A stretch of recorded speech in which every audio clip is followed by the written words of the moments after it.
A moderate magnitude 3.6 earthquake occurred in the Aegean Sea near Lemnos Island, Greece, around noon of Thursday, June 19, 2025 at 12:54 p.m. local time. Europe, Athens GMT +2. The depth of the quake could not be determined, but is assumed to be shallow.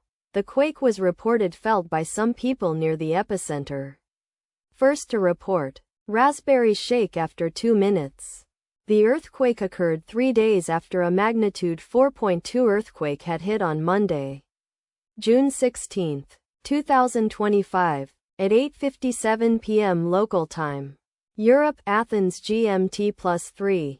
In 103 kilometers, 64 miles, distance to the southwest. Data source from Volcano Discovery. Did you feel it? Let us pray.